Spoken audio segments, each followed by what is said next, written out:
Welcome back to the Central Digital School. So, आज हम question number 7 देखने जा रहे हैं 8th लेसन मोशन की एक्सरसाइज का. Okay, a ball is gently dropped.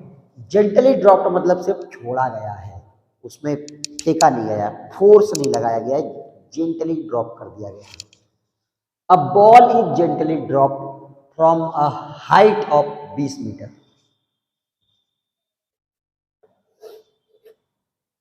20 metre की हाइट से ये बॉल जो है फेंका गया है ऊपर से.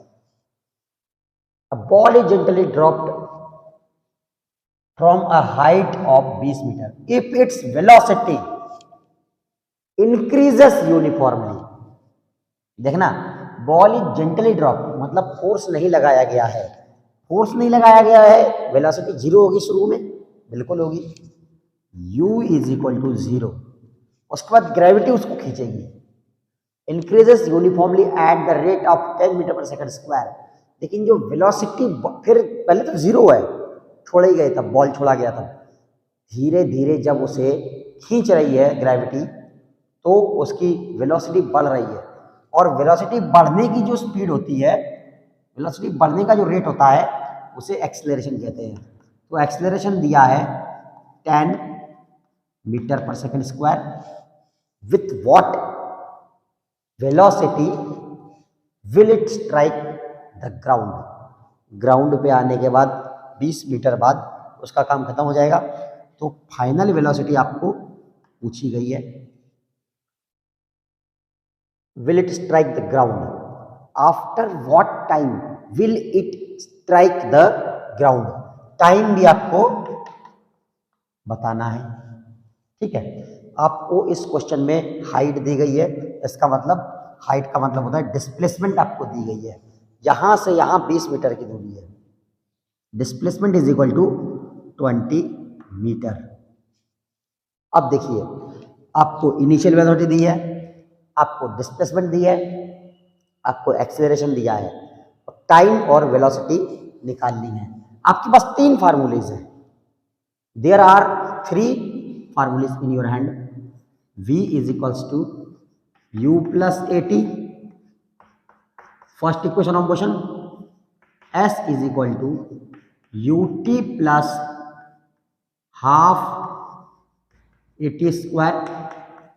Second equation of motion, v square is equals to u square plus 2as.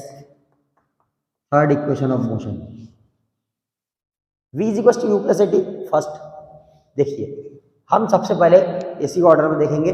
First को लगाया जा सकता है क्या?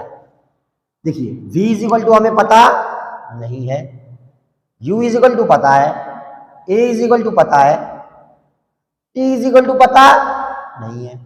जब हमें किसी इक्वेशन में 2 चीजें पता नहीं होती, ध्यान से सुनना मेरी बात. इस इक्वेशन में हमें ना तो v पता है और ना t पता है, तो हम कैलकुलेशन नहीं कर सकते विद दिस इक्वेशन अभी के लिए. क्यों? क्योंकि 2 चीजें पता नहीं है. एक चीज अगर अननोन हो तो हम दूसरी चीज निकाल सकते हैं. फॉर एग्जाम्पल, यहां पर जैसे v पता नहीं होता, u पता होती 0, a पता होता और t पता होता. इन तीनों की वैल्यू पुट करके कैलकुलेशन कर देते. टी टाइम को मल्टीप्लाई कर देते एक्सेलरेशन से, फिर उसमें इनिशियल वेलोसिटी जोड़ देते, तो हमें v की वैल्यू पता चल जाती. लेकिन v पता नहीं, लेकिन यहाँ पर टाइम ही पता नहीं है, तो v कैलकुलेशन करना मुश्किल है. तो जब 2 चीजें पता नहीं है तो ये इक्वेशन नहीं लगेगी. किसी भी फार्मूले में जितने भी एलिमेंट्स हैं, उससे एक कम पता हो तो निकाला जा सकता है, लेकिन अगर 2 पता ना हो तो नहीं निकाला जा सकता. s is equal to ut plus half at square. s is equal to, ठीक है, s is equal to ut, ये फैक्टर तो 0 होने जा रहा है इस इक्वेशन में, plus half at square. s हमें पता है, हाँ पता है. ये फैक्टर 0 होने जा रहा है, ये हाफ तो पता ही होता है, a पता है, बिल्कुल पता है. t पता नहीं है, तो हम t निकाल सकते हैं इस इक्वेशन के साथ. क्यों? क्योंकि हमें एस पता है, इसीलिए हम ए पता है, एस और ए दोनों चीजें पता है, और टी, इसमें 3 वेरिएबल है, S U A T.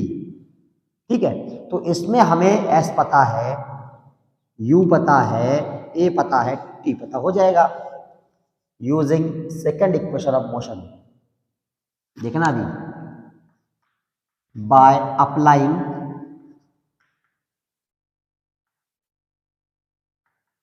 Second equation of motion, s is equal to u t plus half a t square. S है 20 मीटर, यू है 0, तो ये पूरा टी भी 0 हो जाएगा, 0 प्लस हाफ ए, शून्य से जो टकराएगा वो मिट्टी में मिल जाएगा, शून्य हो जाएगा, half a t square. T पता नहीं तो टी का स्क्वायर लिख दिया मैंने। S is equal to u t plus half a t square. 20 metre is equal to 2 1 2, 2 5 10, 5 t square. 5 यहां पे मल्टीप्लाई में, यहां डिवाइड में आ जाएगा, 20/5, 20/5 ये हटा दो, मीटर हटा दो, यूनिट हटा दो, 20/5 is equal to t square. अब देखिए ये क्या है, 5 अगर 5, 5 चौको 20, 4 is equal to t square. अब इसका मतलब क्या होगा, t is equal to 2 second. ठीक है, क्यों? क्योंकि 2 का स्क्वायर करेंगे 4 हो जाएगा, तो यहां पर भी टी का स्क्वायर रखना पड़ेगा। यहां पर स्क्वायर रूट ले लिए मैंने, लिख भी देता हूं आपकी सहूलियत के लिए, बाय टेकिंग स्क्वायर रूट्स। ठीक है, स्क्वायर रूट ले लिया मैंने। अब मुझे टी की वैल्यू पता चल गई। अब मैं v की वैल्यू आसानी से कैलकुलेट कर सकता हूं।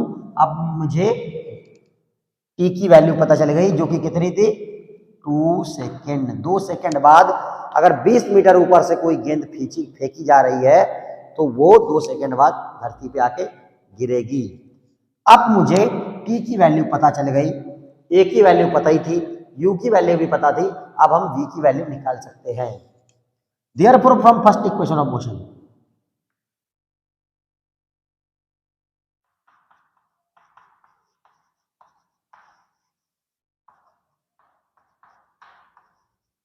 फर्स्ट इक्वेशन ऑफ मोशन के अकॉर्डिंग क्या करेंगे, v is equal to u plus a t. U कितना है, u है 0 प्लस a कितना है 10 मीटर पर सेकेंड स्क्वायर, t कितना है 2 सेकेंड। तो ये हो जाएगा 10 दूनी 20 मीटर पर सेकेंड। यही आपका फाइनल आंसर है। वीडियो को पॉज करके आंसर लिख लो और इस क्वेश्चन को चाहो तो दोबारा भी देख सकते हैं। टेक्नोलॉजी है, कितनी बार भी देखो